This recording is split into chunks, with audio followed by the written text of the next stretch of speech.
A paz do Senhor Jesus, eu sou a doutora Mariana Mendes. Hoje, 9 de maio de 2024, quinta-feira, quero compartilhar uma palavra do Senhor.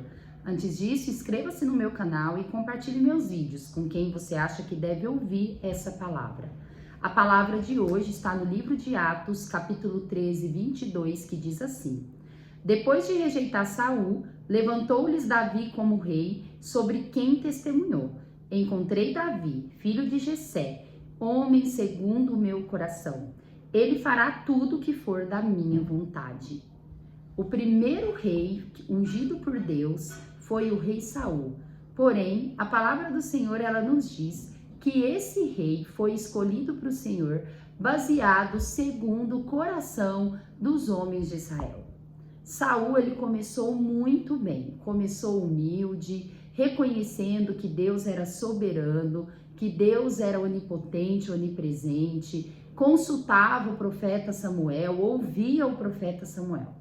Mas, de repente, com o passar do tempo, o reinado de Saul foi entrando no seu coração e foi subindo na sua cabeça o seu poder. Ele começou a ficar deslumbrado com o poder que ele tinha. E ele passou a seguir os seus próprios desejos, o seu próprio entendimento, a sua própria força e a sua própria inteligência.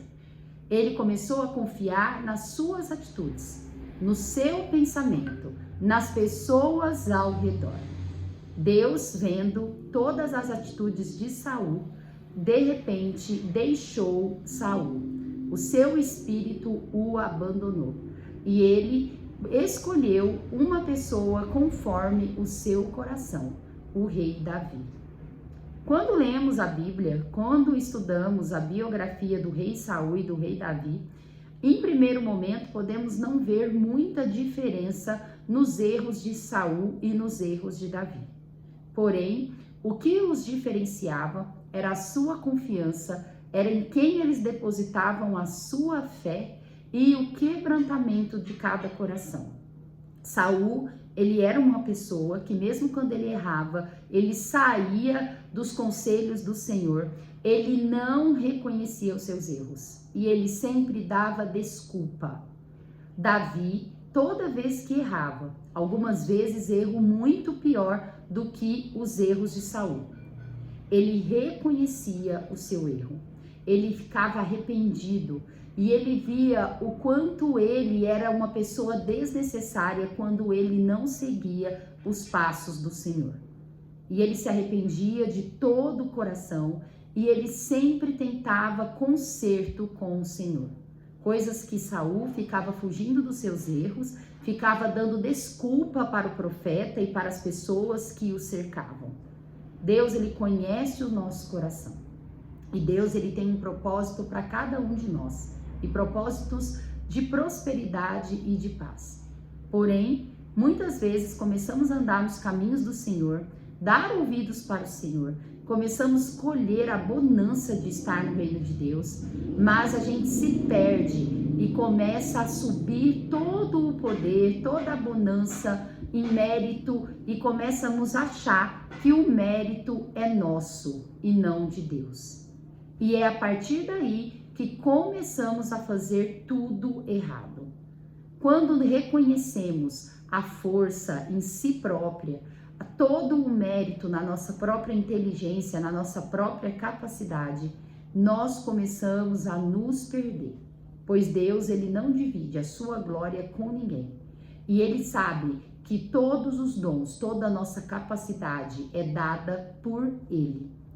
E ele não se agrada quando começamos a colocar o resultado positivo nas nossas próprias forças e na nossa própria inteligência, esquecendo muitas vezes, deixando Deus de lado.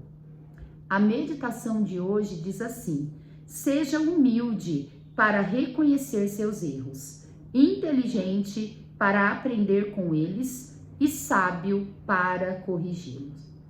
A maior sabedoria que nós possamos ter é depositar toda a nossa confiança, toda a nossa esperança e todo o mérito a Deus. Isso chama-se sabedoria.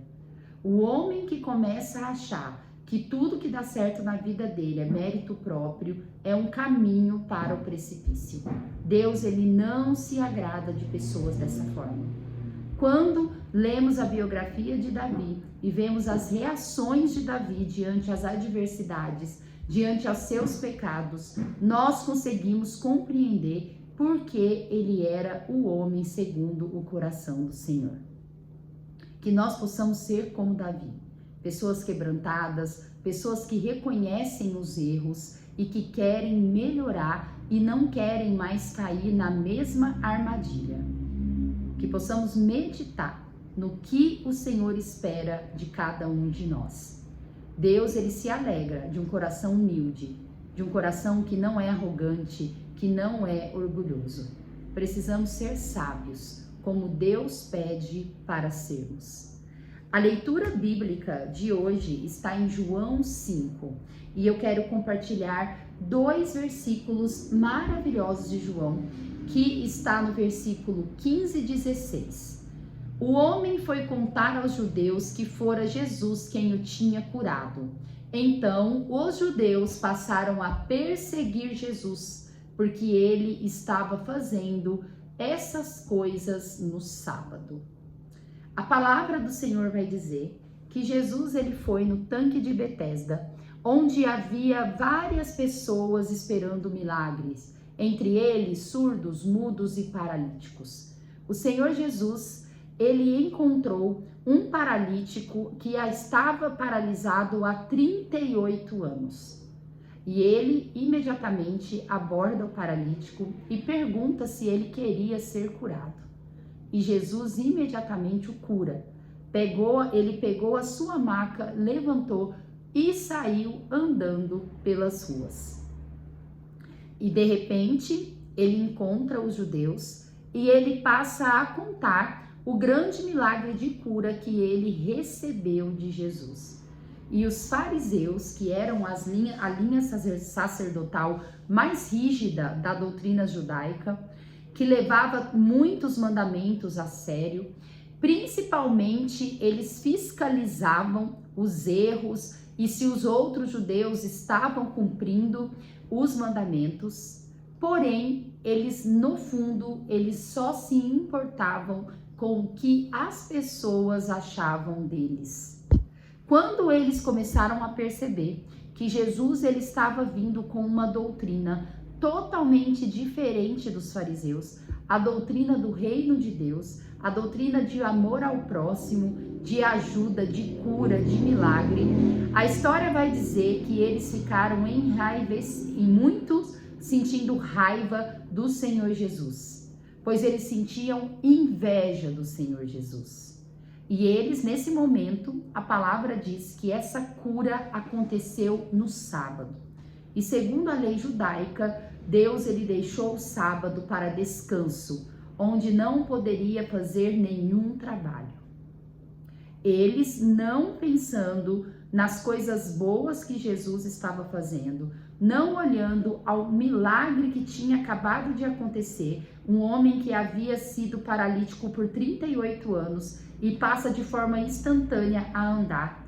Eles não olham para essa grande maravilha que aconteceu, mas olhou para a lei, onde Jesus foi recriminado por eles por não cumprir o sábado, a lei do sábado.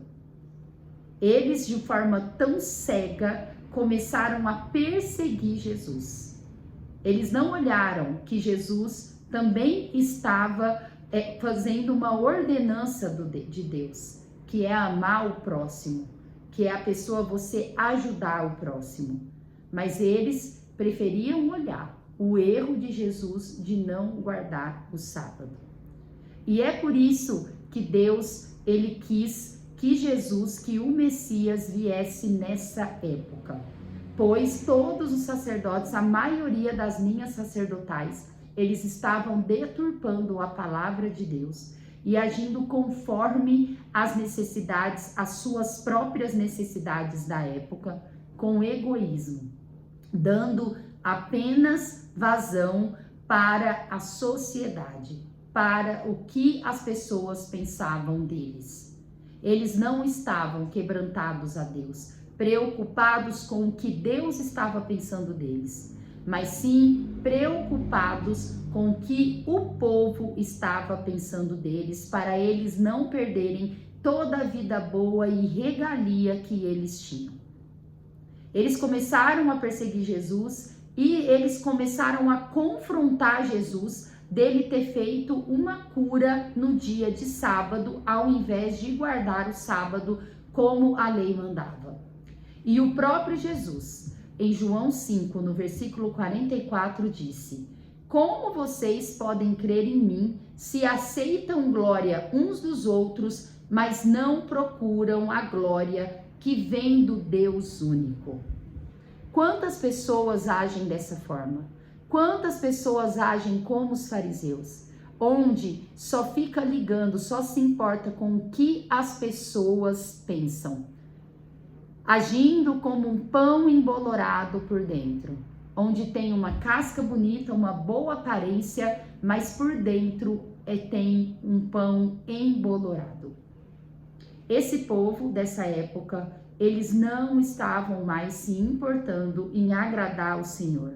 Eles não estavam quebrantados, se humilhando ao Senhor, esperando a glória de Deus. Mas sim, eles queriam a glória dos homens. Ele queria o conforto, a boa vida, o dinheiro que a sociedade daquela época podia oferecer para eles, não se importando com o que Deus estava pensando deles. E Jesus disse: como que vocês vão acreditar em mim se vocês não querem a glória de Deus? Vocês querem a glória das pessoas, dos outros. E quantas pessoas não agem dessa forma hoje? E Deus hoje, Jesus hoje, Ele está perguntando para nós: você quer a glória de Deus ou você quer a glória desse mundo? Pois a glória desse mundo, ela é passageira. A glória desse mundo é transitória. No livro de Tiago, fala que nós somos uma nuvem passageira, uma neblina passageira nesse mundo. E que muitos de nós estão buscando dinheiro, estão buscando status, mas não sabem que nós não sabemos nem se vamos estar vivos no dia de amanhã. Que nós possamos olhar para Cristo, que nós possamos desejar cada vez mais a glória de Deus na nossa vida, não importando com o que o mundo pense de nós. Precisamos agir conforme a palavra do Senhor, conforme o Senhor espera que nós agimos. Deus abençoe a vida de cada irmão. Amo vocês em Cristo Jesus. Até amanhã.